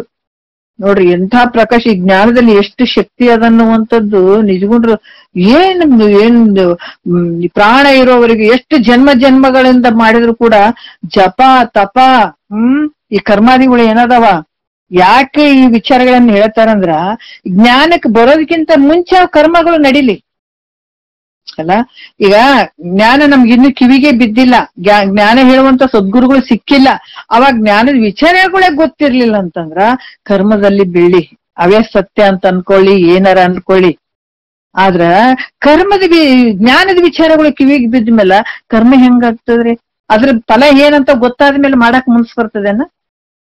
ಅದಕ್ಕೆ ಅದ್ರ ಆಗಮ ಪುರಾಣ ವೇದ ಪುಗದೋಳು ವಿಧಿಸಿದ ಯಾಗ ದಾನ ಜಪ ನೀತಿ ಯೋಗ ಪೂಜಾದಿಗಳು ತನಗೆ ಜ್ಞಾನೋದಯ ಮಾತ್ರವಾಗಲ್ಲ, ಅದರೋಳು ಕೋಟಿ ಭಾಗ್ಯಗಳು ಒಂದಕ್ಕೆ ಸಮವಾಗುತ್ತಿರುವುದರಿಂದ ಅಂದಾಗ ಯಾರಿಗೆ ತಾನೇ ಕರ್ಮ ಮಾಡಕ್ ಮನ್ಸು ಬರ್ತದ?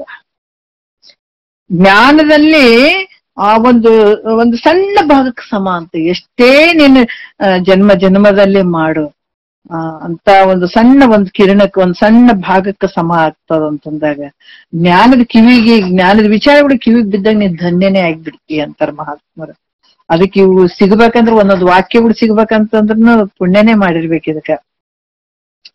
ಅದಕ್ಕೆ ಈ ದೃಷ್ಟಾಂತದಲ್ಲಿ ಎಷ್ಟು ಒಂದು ಶಕ್ತಿ ಐತಿ ನೋಡ್ರಿ. ಯಾಕಂದ್ರ ಸ್ವಯಂ ಪ್ರಕಾಶಾತ್ಮ ಜ್ಯೋತಿಯನ್ನ ಕಂಡು ಇಂಥ ಪ್ರಕಾಶ ಎಂತ ಪ್ರಕಾರ ಸೂರ್ಯ ಚಂದ್ರರೇ ಈತನ ಆಧಾರದ ಮೇಲೆ ಈ ಒಂದು ಜ್ಯೋತಿಯ ಆಧಾರದ ಮೇಲೆ ಅದರ ಅಂದ್ರೆ ಆ ಸೂರ್ಯ ಚಂದ್ರಕ್ಕಿಂತ ಎಷ್ಟು ಪಟ್ಟು ಪ್ರಕಾಶತೆ ಇರ್ಬೋದು ಈ ಆತ್ಮಜ್ಞಾನಕ್ಕ, ಈ ಜ್ಯೋತಿಗೆ, ಸ್ವಯಂ ಜ್ಯೋತಿಗೆ. ಇದನ್ನು ಕಂಡು ಮುಸುಕಿದ ವಿಷಯ ಅಂದ್ರೆ ಇವೆಲ್ಲವೂ ಹೆಂಗ ಮುಸುಕಿದ್ವು, ಹೆಂಗ ವಿಷಯಗಳು ಅಹಂಕಾರ ಬುದ್ಧಿ ಮನ ಈ ದೇಹಗಳು ಇಂದ್ರಿಯಾದಿಗಳು ಅಂತಂದ್ರೆ ಇವೆಲ್ಲ ಬರ್ತಾವ. ಇವೆಲ್ಲ ಹೆಂಗದಾವಂತಂದ್ರ ಇವಕ್ಕೆ ಯಾವ ಸದೃಶ್ಯ ಕೊಟ್ಟಿದಾರ ಅವರು? ಭೃಂಗ ಪತಂಗದ ಉಳುಗಳ ಒಂದು ಸದೃಶ್ಯ ಕೊಟ್ಟಿದಾರ.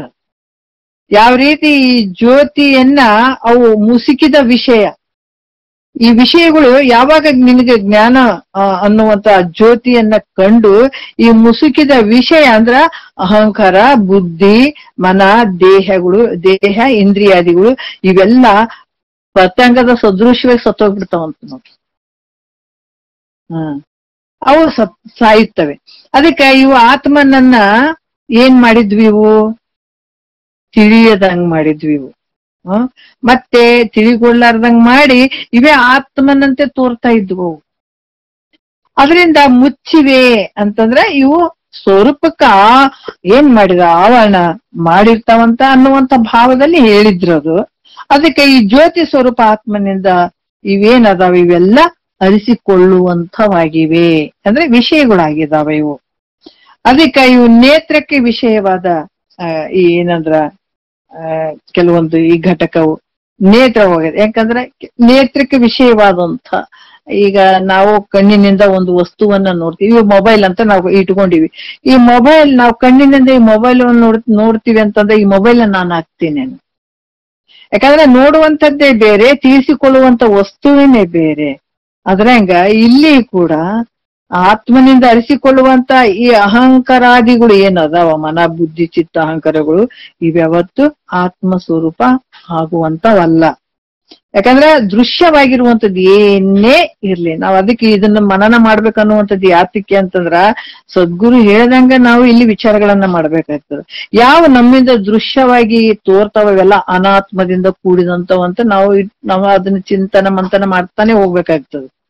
ದೃಶ್ಯವಾಗಿ ಏನ್ ಕಾಣ್ತಾವೆಲ್ಲ ಅನಾತ್ಮಗಳಾಗಿರುವಂಥದ್ದು. ಈ ರೀತಿಯಾಗಿ ನಿಶ್ಚಯ ಮಾಡೋದ್ರಿಂದ ದೃಶ್ಯವಾಗಿ ತಿಳಿಯುವಂಥವು ಗಿಳಿಸಿಕೊಳ್ತಾವಲ್ಲ ಅವೆಲ್ಲ ಅನಾತ್ಮದಿಂದ ಕೂಡಿದವಂತ. ಈ ರೀತಿ ನಾವು ಸತತ ಚಿಂತನ ಮಂಥನ ಮಾಡ್ತಾ ಇರೋದ್ರಿಂದ, ಈ ನಿಶ್ಚಯ ಮಾಡೋದ್ರಿಂದ ಏನಾಗ್ತದ, ವಿಷಯಗಳಾದಂಥ ವಿಷಯಗಳಾದ ಇವ್ಯಾವ್ದು ಅಹಂಕಾರಾದಿಗಳೆಲ್ಲ ಪತಂಗಗಳು. ಪತಂಗಗಳು ಅಂತಂದ್ರ ಯಾವ್ದು, ಇವು ಹುಳುಗಳು ಇರ್ತಾವ, ದೀಪದಕ್ಕ ಬಂದು ಅವ ಹೆಂಗ್ ಬಿದ್ದು ಸಾಯ್ತಾವ, ಅದ್ರಂಗ ಇವು ತಿಳಿಸಿಕೊಳ್ಳುವಂತ ವಿಷಯಗಳು, ಇವು ಅಹಂಕಾರಾದಿಗಳೆಲ್ಲ ಈ ಜ್ಯೋತಿ, ಸ್ವಯಂ ಜ್ಯೋತಿ ದೀಪದಲ್ಲಿ ಬಿದ್ದು ಸಾಯ್ತಾವ ಅನ್ನುವಂತ ಭಾವ. ಅದಕ್ಕ ಈ ರೀತಿ ಬಳಿಕ ಏನಂದ್ರ ತಾಮಸ ಬುದ್ಧಿ ಅನ್ನುವಂತ ಕತ್ತಲೆ ಅಳಿಯೇ ಅಂತ ಕೂಡ ಹೇಳ್ತಾರ. ತಾಮಸ ಬುದ್ಧಿ ಎಂಬ ಕತ್ತಲೆ ಅಳಿಯೇ. ಅಲ್ಲಿ ಯಾವಾಗ ಈ ದೀಪ ಹೆಂಗ ಬಹಳಷ್ಟು ಪ್ರಕಾಶ ಮಾನ ಆದಂಗ ಆಗ್ಬಿಡ್ತದ, ಆವಾಗ ಈ ಕತ್ತಲೆ ಅನ್ನುವಂತ ನಾಶ ಆಗುತ್ತೆ. ಯಾವಾಗ ಸೂರ್ಯ ಬಂದಾಗ ಕತ್ತಲೆ ನಾಶನ ಮಾಡ್ಬೇಕಾದಂತದ್ದೆಲ್ಲ, ಆ ಸೂರ್ಯನ ಬೆಳಕು ಬಂದ ಕತ್ತಲೆ ತಾನೇ ನಾಶ ಆಗಿಬಿಡ್ತದೆ. ಇದ್ರಂಗ ಕಮಲ ಕೂಡ ನೋಡ್ರಿ, ಕಮಲ ಕೂಡ ಅದೇನಾಗ್ತದ, ಸ್ವಲ್ಪ ವಿಕಸಿತ ಆದಾಗ ಕತ್ತಲೆ ಕೂಡ ಅಲ್ಲಿ ಏನಾಗ್ತದ, ನಾಶ ಆಗ್ತದೆ. ಈ ರೀತಿಯಾಗಿ ಇಲ್ಲಿ ಕೂಡ ಏನ್ ಹೇಳ್ತಾರೆ, ಯಾಕಂದ್ರೆ ಕಮಲವು ಸೂರ್ಯನ ಕಿರಣ ಬಿದ್ದ ಬಳಿಕ ಅರಳುತ್ತದೆ. ಸೂರ್ಯನ ಕಿರಣಗಳು ಅದು ಬೀಳಿಲ್ಲ ಅಂತಾರ ಕಮಲ ಅದು ಅರಳುತ್ತವೆ ಅಂದ್ರೆ ಇನ್ನಷ್ಟು ಆ ಪಕಳೆಗಳು, ಅದು ಎಲೆ ಒಂದು ಏನು ಇರ್ತಾವ ಪಕಳೆಗಳೆಲ್ಲ ಬಿಚ್ಚಿ ಹೋಗ್ತಾವ. ಅದಕ್ಕ ಕಮಲವು ಅರಳಲು ಏನಾಗ್ತದ, ಅಲ್ಲಿ ಕತ್ತಲೆ ಕೂಡ ಹೆಂಗಾಗ್ತದ, ಕತ್ತಲೆ. ಯಾಕಂದ್ರೆ ಸೂರ್ಯನ ಬೆಳಕು ಬಂದಾಗ ಮಾತ್ರ ಏನಾಗ್ತದ, ಆ ಕಿರಣಗಳು ಬೀಳದೆ ಕಮಲಗಳು ಅಲ್ಲಿ ಅರಳುವುದಿಲ್ಲ. ಅದು ಆ ತರ ಅರಳಿಕ್ ಬರಂಗಿಲ್ಲ. ಇವುಗಳಂತೆಯೇ ಈ ರೀತಿ ಮನವಾಣಿಗಳಿಗೆ ಸಾಕ್ಷಿಯಾದ ಪ್ರತ್ಯೇಗಾತ್ಮ ಜ್ಯೋತಿಯೇ ನಾನಂತ ತಿಳಿದಾಗ, ಯಾಕಂದ್ರ ಈ ಮನಸ್ಸು ಮತ್ತು ವಾಣಿಗಳಿಗೆ ಪ್ರತಿಯೊಂದಕ್ಕೆ ಸಾಕ್ಷಿಯಾದ ಪ್ರತ್ಯೇಗಾತ್ಮ ಜ್ಯೋತಿಯೇ ನಾನಂತ ತಿಳಿದಾಗ ಅಜ್ಞಾನ ಅನ್ನುವಂತ ಕತ್ತಲೆ ನಾಶ ಆಗ್ಬಿಡದು.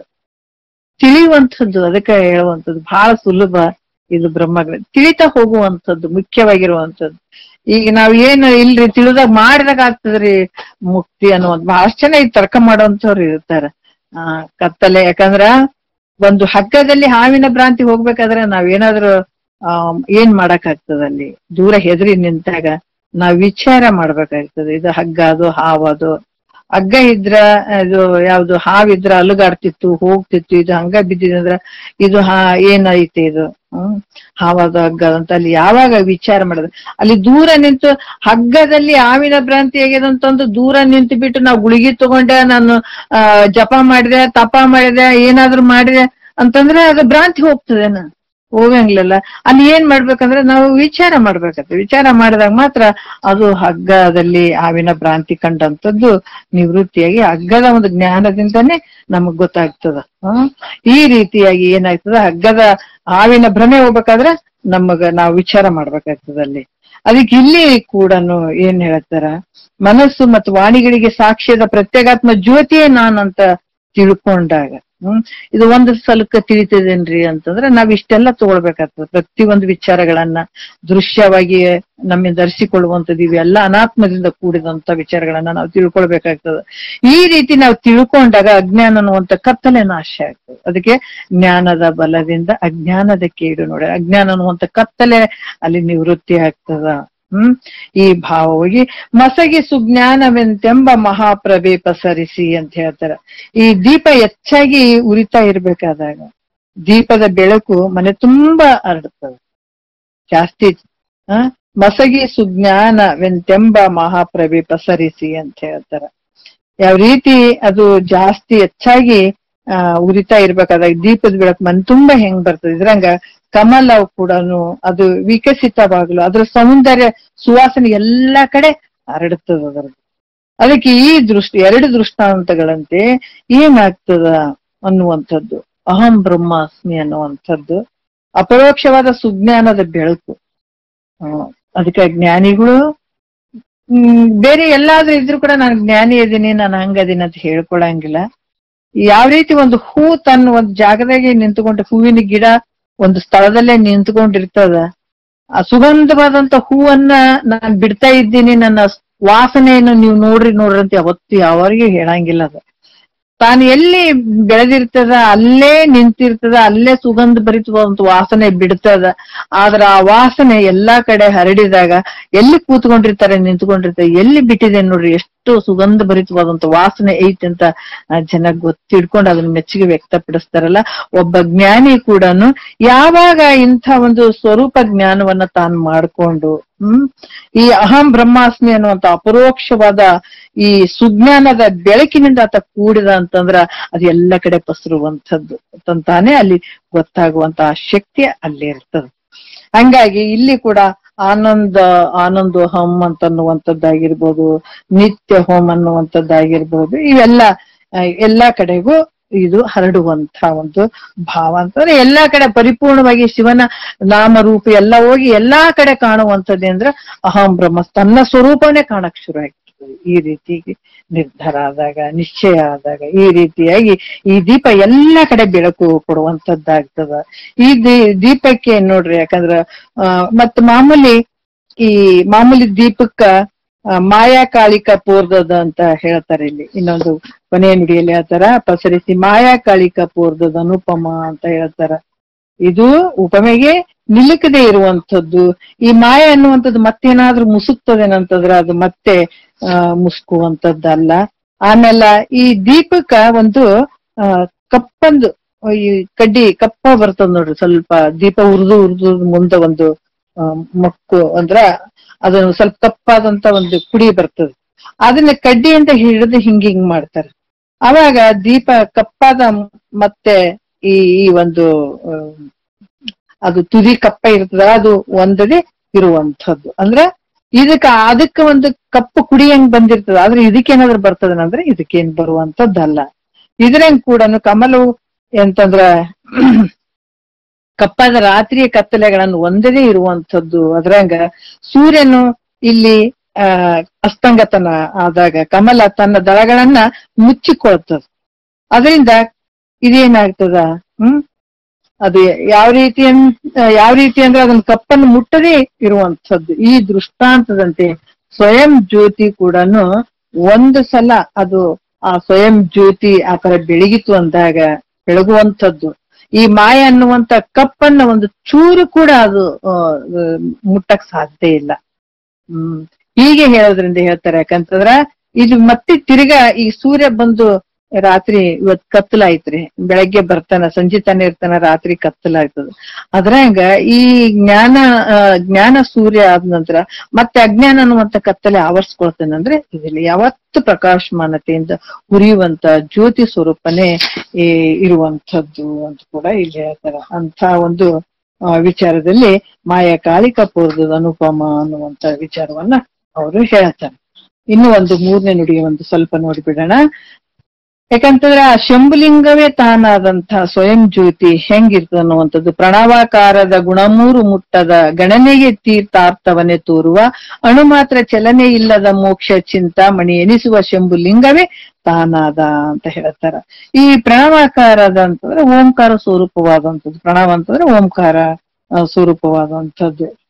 ಇದು ಯಾಕಂತಂದ್ರ ಈ ಓಂಕಾರ ಅನ್ನುವಂಥದ್ದು ದುಂಡಾದ ಆಕಾರ ಉಳ್ಳಂತದ್ದು ಇರ್ತದೆ. ಓಂ ಅಂತ ನಾವು ಬರೆದಾಗ ಅಲ್ಲಿ ಗೊತ್ತಾಗ್ತದ. ಆದ್ರ ಇಲ್ಲಿ ಕೂಡ ದೀಪದ ಬೆಳಕಾದ್ರೂ ಕೂಡ ಸುತ್ತಲೂ ಒಂಥರ ರೌಂಡ್ ಆಕಾರ ಇರ್ತದಲ್ಲಿ.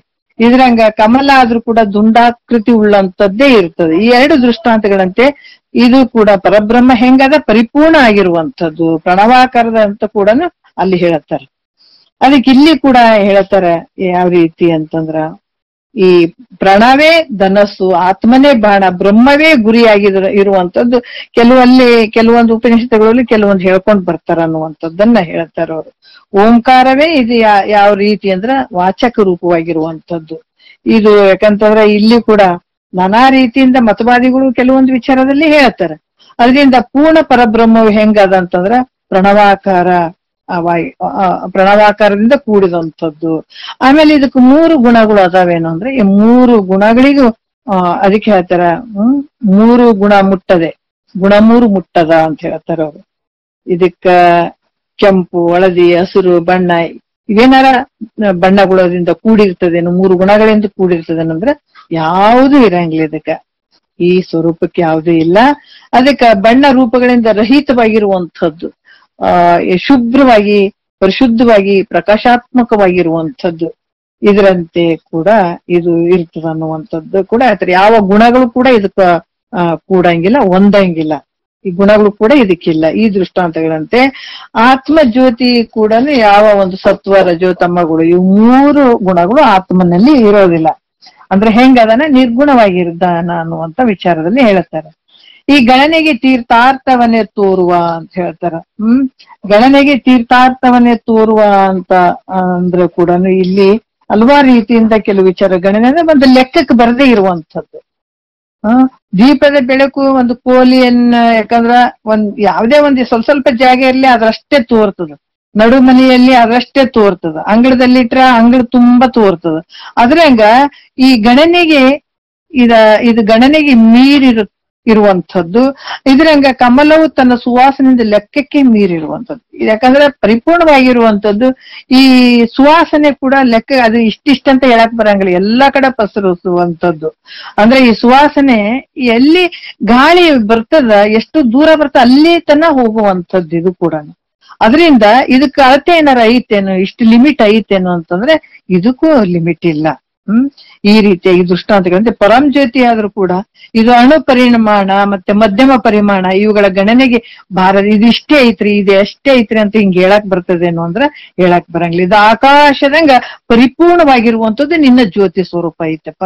ಅದರಿಂದ ಅಳಿಯುವ ಲೆಕ್ಕಕ್ಕೆ ಅತೀತವಾಗಿರುವಂತದ್ದು. ಇದನ್ನ ಇಷ್ಟೇ ಐತೆ ಇದಿಷ್ಟೇ ಅಂದ್ರೆ ಈ ಅಳತೆಗೆ ಮಾಡುವಂತದಕ್ಕೆ ಅತೀತವಾಗಿರುವಂತದ್ದು ಅನ್ನುವಂಥದ್ದು. ಅದಕ್ಕೆ ಅಣು ಮಾತ್ರ ಚಲನೆ ಇಲ್ಲದ ಅಂತ ಹೇಳ್ತಾರೆ. ಒಂದು ಚೂರು ಚಲನತ್ವ ಇಲ್ಲದೆ ಇರುವಂತದ್ದು, ಹೋಗುವಂತದ್ದಲ್ಲ, ಬರುವಂತದ್ದಲ್ಲ, ತೆಗಿಯುವಂತದ್ದಲ್ಲ, ಪಡ್ಕೊಳ್ಳುವಂತದ್ದಲ್ಲ, ಏನಿಲ್ಲ ನೋಡ್ರಿ. ನಿಂದ್ ಹೆಂಗೈತೆ ಅಂದ್ರ ಗಾಳಿ ಇಲ್ಲದೆ ಇರುವಂತ ಸ್ಥಳದಲ್ಲಿ ದೀಪ ಇಟ್ಟಾಗ ದೀಪ ಏನಾದ್ರೂ ಸ್ವಲ್ಪ ಚಲಿಸ್ತದನ, ಆ ಕಡೆ ಆಗ್ತದೆ ಅಂದ್ರೆ ಇಲ್ಲ. ಗಾಳಿ ಇಲ್ಲದೆ ಇರುವಂತ ಸ್ಥಳದಲ್ಲಿ ದೀಪ ಇಟ್ಟಾಗ ಅದು ತದಾಕಾರವಾಗಿ ಉರಿತಾ ಇರ್ತದಲ್ಲ. ಅದಕ್ಕೆ ಈ ರೀತಿಯಾಗಿ ಅದು ಯಾವ ರೀತಿ ದೀಪ ಹೆಂಗ ಒಂದ್ ಸ್ವಲ್ಪ ಕೂಡ ಚಲಿಸುದಲ್ಲ, ಹಂಗ ನಿನ್ನ ಜ್ಯೋತಿ ಸ್ವರೂಪ ಇರುವಂತದ್ದು. ತಗ್ಗಾದ ಸರೋವರದಲ್ಲಿ ಕಮಲ ಇರುವುದರಿಂದ ಗಾಳಿ ಅಲ್ಲಿ ಹತ್ತಂಗಿಲ್ಲ. ಆವಾಗ ಆ ಕಮಲದ ಹೂ ಕೂಡ ಹಂಗ ನಿಂತಿರ್ತದೆ, ಯಾವ ಕಡೆ ಚಲನತ್ವದಿಂದ ಕೂಡಿರಂಗಿಲ್ಲ, ಚಲನತ್ವ ರಹಿತವಾಗಿರ್ತದೆ. ಈ ದೃಷ್ಟಾಂತಗಳಂತೆ ನಿನ್ನಲ್ಲಿರುವಂಥದ್ದು ನೋಡ್ರಿ, ಇದು ಇಲ್ಲಿದಲ್ಲ. ಇಂಥವ್ದು ಕೇಳ್ಬೇಕಾದ್ರೆ ಬಹಳ ಪುಣ್ಯ ಮಾಡಿದೀವಿ. ನಮ್ಮಲ್ಲಿರುವಂತ ಜ್ಯೋತಿಯನ್ನ ನಾವು ತಿಳ್ಕೊಳ್ಳುವಂಥದ್ದು, ಜ್ಯೋತಿ ಸ್ವರೂಪವನ್ನ ತಿಳ್ಕೊಳ್ಳುವಂಥದ್ದು. ಈ ನಮ್ಮಲ್ಲಿರುವಂತ ಪ್ರಕಾಶಾತ್ಮಕವಾದಂತ ಈ ಪ್ರತ್ಯೇಗಾತ್ಮ ಸ್ವರೂಪ ಜ್ಯೋತಿ ಹೆಂಗಿರ್ತದ, ಈ ಪೂರ್ಣವಾಗಿರುವಂಥದ್ದು ಮತ್ತು ಅಚಲದಿಂದ ಕೂಡಿದಂಥದ್ದು. ಅದಕ್ಕೆ ಹೇಳ್ತಾರೆ, ನಿಂದು ಹೋಗುವಂಥದ್ದಲ್ಲ, ಬರುವಂಥದ್ದಲ್ಲ, ಇದು ಯಾವಾಗ್ಲೂ ಹಾಗೆ ಇರುವಂಥದ್ದು. ನಾವ್ ಹೇಳ್ತೀವಿ ಯಾವ್ದು ಅಂದ್ರ ಇಲ್ಲ ಶರೀರ ಹೋಯ್ತು ಬಂತು, ಹಂಗಾಯ್ತು ಹಿಂಗಾಯ್ತು, ನಮ್ಗೆ ಹಂಗಾಯ್ತು ಹಿಂಗಾಯ್ತು. ಆದ್ರೆ ಇದಕ್ಕೆಲ್ಲ ಆಧಾರವಾಗಿರುವಂತ ಆ ಸ್ವರೂಪ ಹೆಂಗಾಯ್ತು, ಅದು ಹೋಗುವಂತದ್ದಲ್ಲ, ಬರುವಂತದ್ದಲ್ಲ, ಒಂದು ಸ್ವಲ್ಪ ಕೂಡ ಚಲನತ್ವದಿಂದ ಕೂಡಿದಂಥದ್ದಲ್ಲ, ಅಚಲವಾಗಿರುವಂತದ್ದು ಅಂತ ಕೂಡ ಹೇಳ್ತಾರೆ. ಮೋಕ್ಷ ಚಿಂತಾಮಣಿ ಎನಿಸುವ ಅಂತ ಹೇಳ್ತಾರೆ. ಇದು ಯಾಕಂದ್ರೆ ನಾವು ಈ ಪದಾರ್ಥಗಳನ್ನ ಕಾಣ್ಬೇಕಂತ ಇಚ್ಛೆ ಮಾಡಿದಾಗ ಈ ದೀಪ ಏನಾಗ್ತದ, ಕತ್ತಲೆಯನ್ನ ದೂರ ಮಾಡಿ ಪದಾರ್ಥಗಳನ್ನ ತೋರ್ಸ್ಬೇಕಾದಾಗ ಅದು ಏನಾಗ್ತದ, ಚಿಂತಾಮಣಿ ಒಂದು ಪ್ರಾಯವಾಗಿರುವಂಥದ್ದು. ಯಾವ ವಸ್ತುಗಳನ್ನ ನೋಡ್ಬೇಕಾದ್ರೆ ದೀಪ ಹಚ್ತೀವಿ, ಕತ್ತಲೆ ಹೋಗ್ಬಿಟ್ಟು ಆ ವಸ್ತುಗಳನ್ನ ನಮ್ಗೆ ಕಾಣಿಸುವಂಥದ್ದು. ಇದ್ರಂಗ ನಾವು ಈ ಉಲ್ಲಾಸವನ್ನ ಆನಂದವನ್ನ ಹೊಂದ್ಬೇಕನ್ನುವಂತ ಇಚ್ಛೆ ಉಳ್ಳಂತವ್ರಾದ್ರ ಕಮಲದ ಹತ್ರ ಹೋದ್ರೆ ಆ ಕಮಲದ ಒಂದು ಸೌಂದರ್ಯವನ್ನ ಸುವಾಸನೆಯನ್ನ ನೋಡಿ ಮನಸ್ಸು ಒಂದು ಆಗುವಂಥದ್ದು. ಅದಕ್ಕೆ ಇದು ಕೂಡ ಆ ಒಂದು ಚಿಂತಾಮಣಿ ಪ್ರಾಯವಾಗಿರುವಂಥದ್ದು ಕಮಲದ ಹೂ ಅಂತ ಕೂಡ ಹೇಳ್ತಾರೆ. ಈ ದೃಷ್ಟಾಂತಗಳಂತೆ ಶ್ರೀ ಶಂಭುಲಿಂಗನು ತಾನು ಬೇಡಿದ ನೋಡ್ರಿ. ಈ ಶಂಭುಲಿಂಗ ಹೆಂಗದಾನ, ನಾವೇನಾದ್ರೂ ಬೇಡಿದ ಮೋಕ್ಷವನ್ನು ಉಂಟು ಮಾಡುವಲ್ಲಿ ಈ ಮೋಕ್ಷವನ್ನ ನಾವು ಪಡ್ಕೊಳ್ತೀವಿ ಅನ್ನುವಂತ ಇಚ್ಛೆ ಏನಾದ್ರೂ ನಾವು ಮಾಡಿದಾಗ ಏನಾಗ್ತದ, ಮೋಕ್ಷವನ್ನು ಉಂಟು ಮಾಡುವಲ್ಲಿ ಚಿಂತಾಮಣಿ ಪ್ರಾಯವಾಗಿರುವಂಥದ್ದು. ಅದಕ್ಕೆ ಹೇಳ್ತಾರ ಅವರು, ನೀನ್ ಮೋಕ್ಷವನ್ನ ಪಡ್ಕೊಳ್ಬೇಕನ್ನುವಂತ ಈ ದಾರಿ ಹಿಡಿದ್ರೆ ಖಂಡಿತ ನಿನಗ ಆ ಮೋಕ್ಷ ಕೊಡುವುದರಲ್ಲಿ ಅಥವಾ ಮೋಕ್ಷ ಮಾಡುವಲ್ಲಿ ಚಿಂತಾಮಣಿ ಪ್ರಾಯವಾಗಿರುವಂಥದ್ದು. ಇಂಥ ಸ್ವಯಂ ಜ್ಯೋತಿ ಶಂಭುಲಿಂಗವೇ ತಾನಾದ ಈ ಜ್ಯೋತಿಯು ಸರ್ವದಾ ಯಾವಾಗ್ಲೂ ಬೆಳಗ್ತಾ ಇರ್ತದ. ಅದು ಎಲ್ಲಿ? ನಿನ್ನಲ್ಲಿ. ಎಲ್ಲಕ್ಕೂ ಆಧಾರವಾಗಿರುವಂಥದ್ದು ಅದೇ ಸತ್ಯ, ಅದೇ ನಿತ್ಯ, ಅದೇ ಸತ್ತು ಚಿತ್ತು ನಿತ್ಯ ಆನಂದ ಪರಿಪೂರ್ಣವಾಗಿರುವಂತ ಒಂದು ಜ್ಯೋತಿ ಅನ್ನುವಂಥದ್ದು ಜ್ಯೋತಿ ಬೆಳಗುತ್ತಿದೆ. ವಿಮಲ್ ಪರಂ ಜ್ಯೋತಿ ಬೆಳಗುತ್ತಿದೆ, ಯಾವಾಗ್ಲಿರುವಂತ ಶ್ರೇಷ್ಠವಾದಂತ ಜ್ಯೋತಿ ಅಂತ ಹೇಳ್ತಾರ. ನಾವು ಸ್ವಲ್ಪ ಟೈಮ್ ಜಾಸ್ತಿ ತಗೊಂಡೆ. ಇಲ್ಲಿಗೆ ಜ್ಞಾನ ಪ್ರತಿಪಾದನಾ ಸ್ಥಳ ಏನಾಯ್ತು? ಸಮಾಪ್ತಿ ಆಯ್ತು. ಇಲ್ಲಿ ಇದು ಶ್ರೀ ಗುರು ಶಂಭು ಲಿಂಗದೊಲಿವಿನಿಂ ಶ್ರೀ ನಿಜ ಗುಣ ಶಿವಯೋಗೇಂದ್ರ ವಿರಚಿತವಾದ ಅಭಾಲ ವೃದ್ಧರಿಗೆ ಆಯಾಸವಿಲ್ಲದೆ ಸಮ್ಯಕ್ ಜ್ಞಾನಿಗಳೊಡಂಬಡುವಂತೆ ಸಕಲ ವೇದಾಗಮ ಸ್ಮೃತಿ ಪೂರ್ಣ ಇತಿಹಾಸ ಸೂತ್ರಾದಿ ಶಾಸ್ತ್ರ ಸಮ್ಮತಿದಿಂ ಪುರಾತನ ಗೀತಾನುಗುಣಮೆನಿಸಿ ಕೈವಲ್ಯ ಪದ್ಧತಿ ಎಂಬ ಹೆಸರನ್ನಿಟ್ಟು ಮೃದು ಮಧುರ ಲಕ್ಷಣ ಸಮೇತವಾದ ಪಂಚಸ್ಥಳ ಪರಿವಿಡಿದು ಜೋಡು ಗಣನೆಯುಳ್ಳ ಸ್ವರ ವಚನ ಸಂಗ್ರಮಂ ಪೇಳಿದ ಇಂತು ನಿಜಗುಣ ಶಿವಯೋಗೇಂದ್ರ ವಿರಚಿತವಾದ ಪಂಚಸ್ಥಳದಿಂದ ಕೂಡಿದ ಕೈವಲ್ಯ ಪದ್ಧತಿ ಸಮಾಪ್ತವು ಅಂತ ಹೇಳ್ತಾರ. ಮಂಗಳ ಮಸ್ತು ಅಂತ ಹೇಳ್ತಾರ. ಮತ್ತೆ ಇವಾಗ ಬಹಳ ಅದ್ಭುತವಾದಂತ ವಿಚಾರಗಳನ್ನ ನಾವು ಕೈವಲ್ಯ ಪದ್ಧತಿ ಒಳಗ ನೋಡಿದ್ವಿ. ಬಟ್ ಇನ್ನು ಮುಂದ ನಾವು ಈ ಕ್ರಮವಾಗಿ ಹೇಳಿದ ಪ್ರಕಾರ ಈ ಕೈವಲ್ಯ ಪದ್ಧತಿ ಮುಗಿದ ನಂತರ ನಾವು ಪರಮಾನುಭವದೆ ಮುಗಿದ ನಂತರ ಅನುಭವ ಸಾರ ಮುಗಿದ ನಂತರ ಪರಮಾರ್ಥ ಗೀತೆ ನಾವೇ ರೊಟೀನ್ ಈ ತರ ಮಾಡ್ತಾ ಬಂದಂಥದ್ದು. ಅದಕ್ಕೆ ಈಗ ಪರಮಾನುಭವದೆ ಜ್ಯೋತಿ ಕೂಡ ಪರಮಾನುಭವದೆ ಅದು ಶುರು ಮಾಡೋಣ ಇದು ಮುಗಿತಂತಂದ್ರ ಅಂತ ಅವರು ಕೇಳ್ಕೊಂಡ್ರು. ಹಂಗಾಗಿ ಈ ಸಾಧ್ಯ ಆದ್ರ ಈ ಪರಮಾನುಭವದೆ ನಾವು ಶುರು ಮಾಡೋಣ ಅಂತ ಅನ್ಕೊಂಡಿದ್ದೀನಿ. ನಾನು ಕೂಡ ಒಳ್ಳೆ ಅದ್ಭುತವಾದಂತ ವಿಚಾರಗಳು ಇದ್ರಲ್ಲಿ ಅಡಗಿದಾವ. ಪರಮಾನುಭವದ ಕೇಳದೆ ಒಂದು ಬಹಳ ಆನಂದದ ಐತೆ. ಅದಕ್ಕೆ ಇದನ್ನ ಪೂರ್ತಿ ಈಗ ಮುಗಿಸೋದಕ್ಕಿಂತ ಒಂದು ಚೂರು ಶ್ರೀ ಗುರು ಶಂಭುಲಿಂಗಾಯ ನಮಃ ಪರಮಾನುಭವಬೋಧೆ ಗುರುದೇವತ ಮಂಗಲಂ ಸಂಧಿ 1 ಅನ್ನುವಂಥದ್ದು ಶ್ರೀ ಗುರು ಶಂಭುಲಿಂಗದ ಪಾದ ಪಂಕಜವಿ ಎನ್ನ ಮತಿಗೆ ಮಂಗಳವನು ಅಂತ ಶ್ರೀ ಗುರು ಶಂಭುಲಿಂಗದ ಒಂದು ಪಾದ ಪಂಕಜಕ್ಕ ನನ್ನ ಮತಿಗೆ ಮಂಗಳವನ್ನ ಕೊಡ್ಲಿ ಅಂತ ಗ್ರಂಥಕರ್ತರು ಇಲ್ಲಿ ಕೇಳ್ಕೊಳ್ಳುವಂತ ವಿಚಾರವನ್ನ ನಾವು ನಾಳೆಯಿಂದ ನೋಡೋಣ ಅಂತ ಹೇಳ್ಕೊಂಡು ಮತ್ತೆ ನಾಳೆಯಿಂದ ಗುರುಗಳ ಒಂದು ಕೃಪಾಶೀರ್ವಾದದಿಂದ ನಾವು ಪರಮಾನುಭವದೆ ಅನ್ನುವಂಥ ಗುರುಗಳ ಜೊತೆ ನಾವು ಜರ್ನಿ ಮಾಡೋಣ, ಅವ್ರ ಜೊತೆ ಹೋಗೋಣ ಅಂತ ಹೇಳಿ ಒಂದೆರಡು ಮಾತು ಗುರುಗಳ ಪಾದಕ್ಕೆ ಅರ್ಪಿಸಿ ಹರವು.